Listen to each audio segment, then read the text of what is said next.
इस समय इलेक्शन का माहौल है देश में, वो भी सेंटर का इलेक्शन है, तो बहुत ही इंपॉर्टेंट इवेंट है और ये 5 साल के लिए फिक्स हो जाएगा कि कौन सी गवर्नमेंट आएगी, कौन सी नहीं आएगी।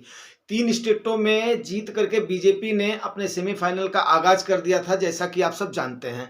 अब आप बोलेंगे कि इसका क्या कंसर्न है, क्या ये पॉलिटिकल डिबेट है? नहीं, पॉलिटिकल डिबेट नहीं है, लेकिन आपको एक बात आगाह करना बहुत ही जरूरी है कि ये गवर्नमेंट कभी भी नहीं चाहेगी कि इस समय मार्केट में डाउन हो, ट्रेंड डाउन ट्रेंड में मार्केट जाए या सेंटीमेंट इसका खराब हो। ये पुरजोर कोशिश लगाएगी अपनी गवर्नमेंट की तरफ से, प्लस जितनी इसकी असेंबलीज हैं उनकी तरफ से। अब इसमें आप बोलोगे फायदा क्या है, कैसे करेगी? कैसे क्या होता है कि गवर्नमेंट ही नहीं, वो जितनी बॉडीज हैं उसकी, जिनके साथ उनकी बॉन्डिंग्स हैं, वो हाईली पंप करेंगी मार्केट को।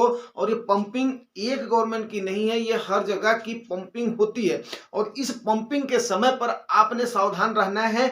जैसा कि मेरे को ये बताना आपको क्यों जरूरी हो रहा है, आप सब्जेक्ट में देख रहे हैं Nifty near to all time high and mutual fund investor की स्ट्रैटेजी क्या है, भाई ये जानना बहुत जरूरी है, ठीक है ना। तो उम्मीद करता हूं आप कंप्लीट वीडियो को देखेंगे। क्योंकि आज मैं ये क्यूरी भी कवर कर रहा हूं। वो भी क्यूरी मैंने बोला हुआ है कि मैं किसी भी पर्टिकुलर फंड को नहीं प्रमोट करूंगा, लेकिन मेरे एक व्यूअर है, उन्होंने काफी रिक्वेस्ट किया है, उनके नाते वो है अपना जोशी जी हैं, मेरे काफी अच्छे अपना फॉलोवर हैं, उनकी वजह से मैं एसबीआई कॉन्ट्रा फंड को थोड़ा सा उसके डाटा वगैरह एनालिसिस कर देता हूं, ताकि उन्हें ऐसा ना लगे कि हाँ मैं किसी भी अपने व्यूअर को सलाह देने में पीछे नहीं हटूंगा। ऐसी नौबत आएगी तो उन्हें सही सलाह दी जाएगी। तो ये एसबीआई कॉन्ट्रा फंड जो है, ये आपका पहले इसका टेक्निकल डाटा देख लेते हैं। ये नेबी इसकी आज के टाइम पर डायरेक्ट फंड की 364 रुपया 42 पैसा है। लास्ट डेट इसकी 2 जनवरी 2013 है। पुराना फंड है और टोटल एक्सपेंस रेशियो इसका है 0.68 है। वहीं इसके कैटेगरी एवरेज का 0.61 है। तो ये कहीं ना कहीं थोड़ा सा स्लाइटली 0.7% से कैटेगरी एवरेज से आपका महंगा पड़ रहा है, बट ठीक है, ओके ओके है, चलेगा। बेंचमार्क आपका है, इसका है S&P BSE 500 है एंड एग्जिट लोड इसका वही 1% है। अगर आप 1 साल से पहले रिडीम करते हैं जो भी एसआईपी, अगर आप एसआईपी से कर रहे हैं तो मैं आपको एक बात क्लियर कर दूं कि हर इंस्टॉलमेंट आपका क्या माना जाता है, फ्रेश एसआईपी मानी जाती है। तो उम्मीद करें कि जो आपकी लास्ट की एसआईपी है वो भी 1 साल रह जाए, नहीं तो आपके ऊपर क्या लग जाएगा, शॉर्ट टर्म कैपिटल गेन लग जाएगा, जो कि सीधा फ्लैट 15% के हिसाब से। तो 15% वो और 1 साल 1% है, तो 16% तो आपका सीधे सीधे निकल जाएगा। लॉन्ग टर्म कैपिटल गेन किसी भी फंड में 10% का होता है, वही इसमें भी है। 10% किस पर लगता है, जब आपका प्रॉफिट 1 लाख से ज्यादा होता है। 1 लाख तक आपका प्रॉफिट क्या होता है, एग्जम्प्ट होता है। आगे देख लेते हैं, इसकी रेटिंग क्रिसिल की रेटिंग इसकी 5% की है। आगे इसमें देख लेते हैं, 1 साल में इसने 49% का रिटर्न दिया है, मैसिव रिटर्न दिया है। ये मैं बात कर रहा हूं किसकी, एनुअलाइज रिटर्न की बात कर रहा हूं, ठीक है ना। 2 इयर्स की 31%, 3 ईयर में 31% के आसपास है। और क्योंकि 1 साल 2022 में मार्केट जो है फ्लैट रही है, ठीक है ना। उसके बाद में 5 ईयर में इसने 28% का मैसिव रिटर्न दिया है। 10 साल में भी इसका 20% के आसपास रिटर्न रहा है और सिंस लॉन्च 2013 से इसका 17% रिटर्न रहा है। तो जिस कैटेगरी का ये फंड है, फंड का मैं आपको बता दूं कि ये कैटेगरी जो है लार्ज कैप का फंड है। उसके बाद में 88% इसमें स्टॉक्स किसमें लगे हुए हैं, इसके 88 स्टॉक्स हैं टोटल, जो कि मेनली इसका पीएसयूज में है और कुछ बैंकों में है। किसका कितना परसेंट एलोकेशन है वो भी पहले बात कर लेते हैं, फिर बात करते हैं आगे। 37% इसका लार्ज कैप में है, 18% मिड कैप में है, 9% इसका स्मॉल कैप में और 7% इसका किस में है, पीएसयूज में है। अभी मेनली जो है रिटर्न देने का इसका जो हमने देखा है, रिटर्न देने का इसका जो रीजन रहा है, देखो लार्ज कैप फंड्स ने सारे ने 2023 में भी स्मॉल कैप और इन्होंने तो किया है, मिड कैप ने, लार्ज कैप भी तकरीबन पीछे नहीं रहा है। तो आप देख रहे हैं मिड कैप और स्मॉल कैप का इसमें अच्छा खासा, क्योंकि कॉन्ट्रा है तो अच्छा खासा इसमें एलोकेशन है 27% का, और 7% का इसमें क्या है, इसका एलोकेशन है, इसका अपना पीएसयू इसका एलोकेशन है। तो 18 9 27 7 34% तो यही हो गया है, ठीक है ना। तो इस प्रकार से अब जो है इसके बैंकिंग ने भी परफॉर्म किया है। उसके बाद में आपके मिड कैप ने परफॉर्म किया, स्मॉल कैप ने परफॉर्म किया, पीएसयूज ने भी 6% रिटर्न दिया है। तो जिसकी वजह से रिटर्न इसका ठीक ठाक दिख रहा है और कंटिन्यूअसली इसका रिटर्न ठीक ठाक दिख रहा है। मतलब कुल मिलाकर के अगर 5 स्टार रेटिंग का फंड है तो फंड बुरा नहीं है। और रैंकिंग में इसकी इस समय फर्स्ट की रैंकिंग चल रही है अपने कैटेगरी एवरेज में, तो उसमें भी बुराई नहीं है। बट वही है आपको जो बताया जाता है जोशी सर कि आप maximum to maximum SIP route से ही फॉलो करेंगे, पास्ट के रिटर्न को देख करके फ्यूचर में नहीं जाएंगे। एक तो ये गलती आप नहीं करेंगे। दूसरा, अगर आप ज्यादा दिन से इन्वेस्टेड हैं तो आप अपने प्रॉफिट को टाइम टू टाइम बुक करेंगे। अगर आप न्यूअर इन्वेस्टर हैं, आपने जल्दीबाजी नहीं करी हुई है, तो आप क्या करेंगे, एसआईपी रूट का सहारा लेंगे। लमसम इस समय अवॉइड करेंगे। लमसम इस समय करेंगे तो पार्ट पार्ट में ही करेंगे, ये बात का मेरी ध्यान रखिएगा। क्योंकि आज मैं काफी सारी चीजें आप लोगों को एनालिसिस करने वाला हूं, जो कि आज का टॉपिक है। उम्मीद करता हूं आपका फंड जो है अपना हो गया, अपना कवर हो गया। फंड आपका बुरा नहीं है, आप इसमें कंटिन्यूटी बनाए रखें, आगे भी आपको रिटर्न इसमें मिलने के चांसेस हैं। ठीक है ना। स्टॉक्स जो मैंने देखे हैं इसमें मेनली आपका गवर्नमेंट के पीएसयू स्टॉक है, और उसके बाद में आपके बैंकिंग स्टॉक के काफी सारे इसमें हैं। तो आपको पता है फाइनेंस सेक्टर एक ठीक ठाक सेक्टर है, कुछ आईटी भी है इसमें। तो बाकी ये ओके है, कोई इसमें बुराई नहीं है। लार्ज कैप का फंड है तो चलेगा ये। ठीक है ना।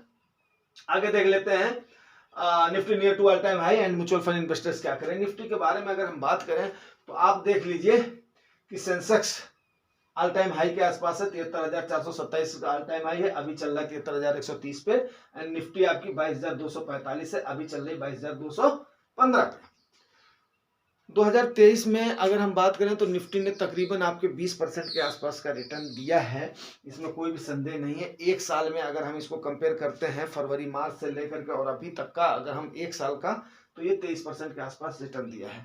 कुछ मैं आपके पास डाटा रखना चाहूंगा कि 10-10 साल में 10-10 साल का अगर हम कंपेयर करते हैं, क्योंकि 10-10 साल का ही लोग कंपेयर करते हैं, क्योंकि कोई भी बोलता है कि यार अगर 10 साल के लिए आ रहे हो तो उसके बाद में फिर करो बात। तो आज हम इस पर एनालिसिस करके फिर आपको बात करते हैं। ठीक है, क्योंकि हमने इसको काफी उससे डाटा को निकाला है। उम्मीद करता हूं आप लोग अप्रिशिएट करेंगे। देखिए 1996 से लेकर के 2006 तक जो इन्वेस्टेड रहे हैं उसे 13% का रिटर्न दिया है निफ्टी ने। मैं बात कर रहा हूँ निफ्टी 50 की। अब उस निफ्टी 50 में आते रहते हैं, अगर आप इंडेक्स फंड को फॉलो कर रहे हैं या एवरेज लेकर के चल रहे हैं तो 1997 से लेकर के यहाँ तक वही रहा है, प्रीव्यू रहा है। उसके बाद में 1998 से लेकर के 2008 तक इसने दिया 15%। 1999 से 2009 तक आपका वही प्रीव्यू रहा है 15% का। 2002 से लेकर के 2010 तक 13%, और 2010 से 2000 से लेकर के 2010, उसके बाद में हमने एक दो छोड़ दिया है, क्योंकि वहां पर भी थोड़ा सा डाउन ही रहा है। 2001 में उसका अटैक हो गया था। 2004 से लेकर के 14 तक आपका 14% दिया है। 2006 से लेकर के 2016 तक, मतलब 2006 में जिसने इन्वेस्ट किया था उसको 2016 में क्या मिला है, ये मेरे बोलने का मतलब ये नहीं 2006 से लेकर के 16 तक नहीं, 2006 में जो इन्वेस्टेड था उसको 2016 में क्या मिला है, ये आप देखिएगा। देखने वाली मार्के वाली बात ये है। तब उसके बाद में बात करता हूं कि आज के टाइम पर म्यूचुअल फंड इन्वेस्टर्स का क्या करें। देखिए 2006 में आप यहाँ पर देखिए 2006 से लेकर के 2016 तक जो इन्वेस्टेड रहे हैं 2006 में, उनको 8% का रिटर्न मिला है। वहीं अगर 2010 में जिन्होंने इन्वेस्ट कर दिया था 2020 तक, 2009 में वही रहा है, ओके रहा है, 8% ही रहा है। 2010 से लेकर के और 2020 तक जिसने कर दिया है उनका रिटर्न रहा है 5% का। उसके बाद में 2012 से लेकर के 2022 का 13%, 2013 से लेकर के 2023 का 12% रिटर्न रहा है। मतलब ये मैंने 10-10 साल का आपका ईयर वाइज आपको रिटर्न बताने की कोशिश किया है। अब आप, मेरे कहने का मकसद जो है वो आप समझने की कोशिश कीजिए। कभी भी किसी भी एक ईयर में चंक को हमने नहीं लगाना है। आप देखिए निफ्टी 50 जैसे ब्लू चिप कंपनियां अगर आपकी 8% और 5% तक 10 साल में रिटर्न दे सकती हैं, जो कि इससे बढ़िया तो आदमी बैंक में ही पड़ा रहेगा। मेरी बात को बिल्कुल ध्यान से समझिएगा। अगर निफ्टी 50 इस प्रकार से बिहेव कर सकती है तो डायरेक्ट फंड की सलाह आपको इसीलिए दी जाती है क्योंकि ये ऑन द रिकॉर्ड है, ऑन द रिकॉर्ड है। ये डाटा लिया गया है, बिल्कुल विश्वसनीय सूत्रों से लिया गया है। अब आप देख लीजिए कि अगर ये 5%, 8% अगर यहाँ पर फंस सकते हैं तो कहीं इस रेंज में आप न फंस जाओ, ये बार बार होता है। और मैं आपको बता दूं, कितना भी बड़ा फाइनेंशियल पंडित होता है, कोई भी आपको ये नहीं प्रेडिक्ट कर सकता है यहाँ से मार्केट इतना ऊपर जाएगी, यहाँ मार्केट इतना नीचे जाएगी, यहाँ से मार्केट ये जाएगी। मेन एम हमारा क्या है कि आपको चाहे इधर से हो, चाहे इधर से हो, चाहे इधर से हो, हमने क्या करना है, गेन मैक्सिमम टू मैक्सिमम करना है। गेन मैक्सिमम टू मैक्सिमम करने का आपका चांस यही है। आपके लिए मेरी सलाह यही है, कभी भी अपने पैसे को इक्विटी में उतना ही पार्क करें जितना आपकी 100 माइनस एज है, उसी अनुसार आप लार्ज कैप, मिड कैप और स्मॉल कैप का एलोकेशन करें। नहीं तो जो इस टाइप के फंड है, एसबीआई कोंट्रा टाइप के फंड है या ऐसे फंड है, अगर आपको नहीं समझ में आता है तो फ्लेक्सी कैप को ले लो, मल्टी कैप को ले लो, हाइब्रिड को ले लो, तो उससे क्या होगा, आपको इक्विटी का भी चंक हो जाएगा, उसका भी चंक हो जाएगा। लेकिन जो भी लो डायरेक्ट फंड लो, बिकॉज क्या होता है, आप देखिए 1% 1.5% आपका एक्सपेंस रेशियो आपका चला जाता है। तो आज ये निफ्टी का चार्ट आपको बताने का मतलब ही यही था कि इस समय जब ऑल टाइम हाई पर आपकी मार्केट हो तो उस समय आपने क्या करना है, थोड़ा सा थम जाना है, थोड़ी सी सांस ले लेनी है। अभी गया था ना 72 उस पे 71,000 के आसपास 52 वीक में गया था लो में, वहां पर आपने क्यों नहीं लिया? तो फिर आएगा, कोई भी इसमें चांस नहीं, 70 भी आएगा, 69 भी आएगा, ये मान करके चलिए 100% आएगा। तो हमें जल्दीबाजी क्यों करनी है? अब हो सकता है कि यहाँ से ऊपर भी जाए कुछ और हमें पेशेंस ना रख पाए, तो आपने क्या करना है, पार्ट पार्ट में आपने करना है। हमेशा आपने क्या करना है, पार्ट पार्ट में रखना है। अगर आप पार्ट पार्ट में नहीं रखेंगे तो आप इसी तरीके से कहीं भी अगर आप हाई रेंज में फंस जाएंगे तो आप 10 साल के बाद में भी बोलेंगे दीवानी भैया यार क्या चूतिया आदमी थे तुम यार, तुमको मिला नहीं। आई एम सॉरी, मतलब जो है इस टाइप का वर्ड नहीं यूज करना चाहिए, बेवकूफ आदमी आप बोलोगे।